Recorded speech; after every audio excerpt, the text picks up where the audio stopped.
Tell you what, my phone has rung off the wall today. Okay, so I think that's about right. Money in the bank, right? Okay. I want to talk to you, I guess, in today's podcast about why guys fail in this business. Now, you may be watching this podcast and you already are a locksmith, and you've noticed your income, go down a little bit, but you don't really know why, right? If I see a guy fail in this business, now when you go through our course, whether you take the full LBS locksmith training program at the top, the full course with tools, or you take the course without tools and you buy your, let me get out on this road, you buy your tools as you go along. Either way,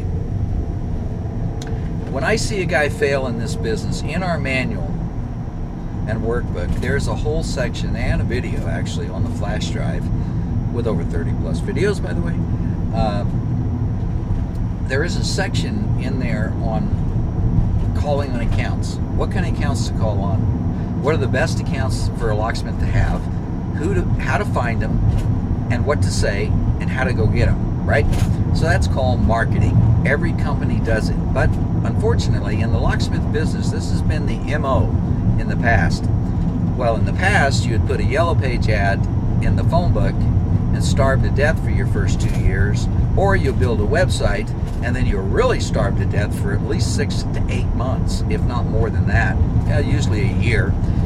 But if you follow the marketing program that is in the manual and workbook, it will have you up and running in no time at all, because you go after the accounts. You don't wait for them to call you. But if I see a guy fail, it's usually because he starts off really, really good. Now, this is a true story. I had a guy in Florida that took my course, and about 3 months, I guess, into taking into the business, he started out, his first 2 months, he took about a month to learn what he needed to know, and then he started doing really good. I mean, his phone was ringing and so forth and so on, right? So he calls me about a few months, I don't know, 6 months, I don't really remember how far down the road it was, but he called me and he says, Mike, he says, dude, I just don't get it, man. He says, it seems like everybody died and went to heaven. And I says, what, tell me what you've been doing. He says, well, he said, the last month, he said, I've been calling on apartments.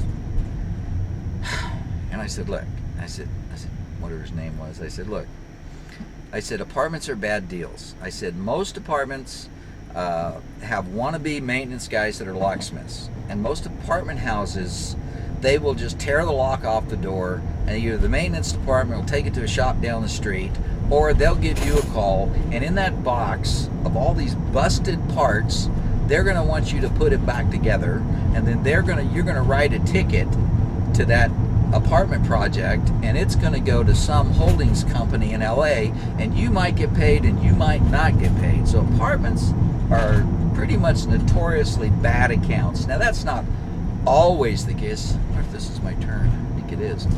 That's not always the case. I have had apartments that were pretty good accounts, actually. But my MO with them was, you pay me right when I'm done. I'm not gonna bill you. And they have cash laying or they can get you paid. So that's the way I handle apartments. So anyways, this guy calls me. He says, Mike, it just seemed like everything died. So I just, out of curiosity, right? Because I'm an instructor, I teach, I train guys in the lock business. I want to know what goes on, right? So I call this guy every morning at 9 o'clock. At 9, his time. And his phone went straight to voicemail. Well, that is one of the reasons that I see guys fail.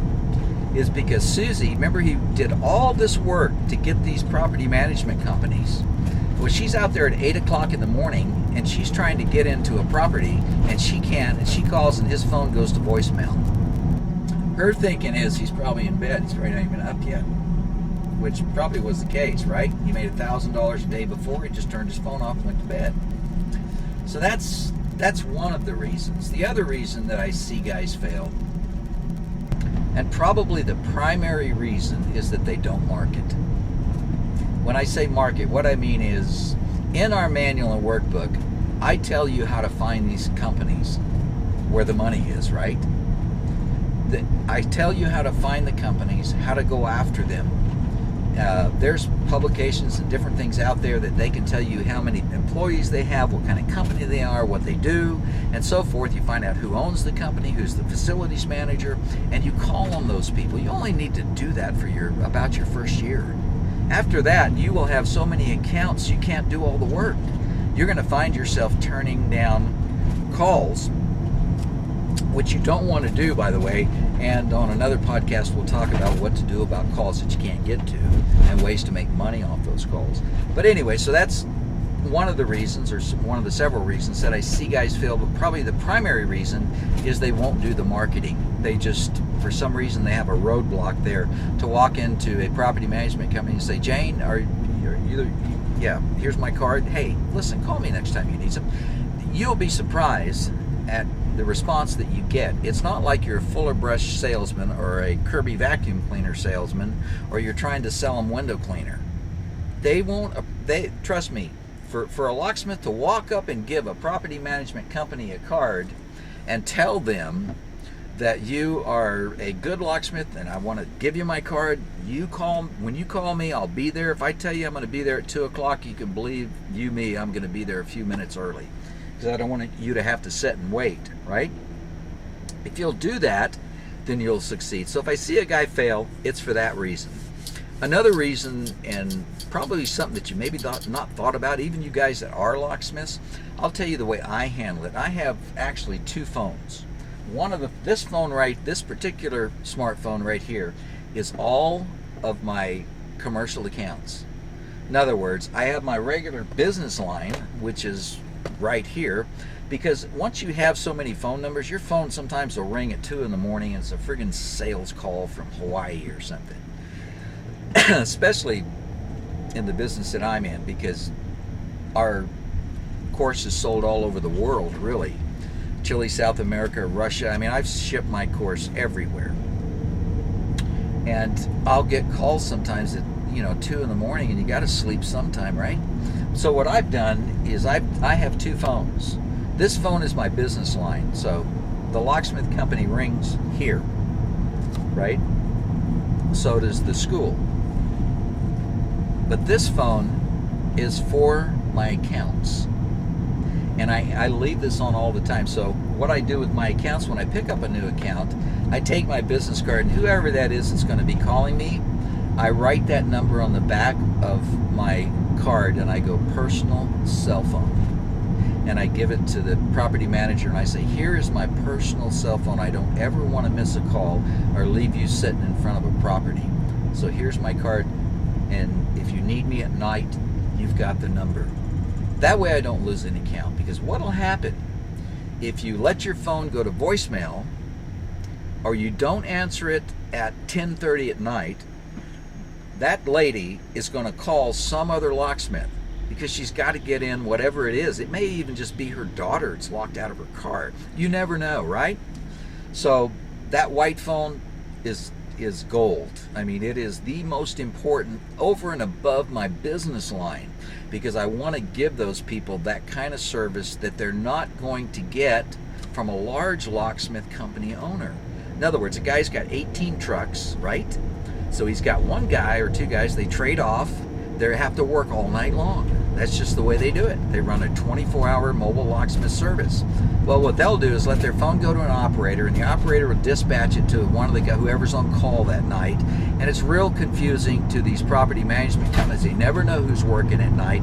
But if it's you, and they know you personally, it's a win-win. And these property management companies, I think this is my turn, guys.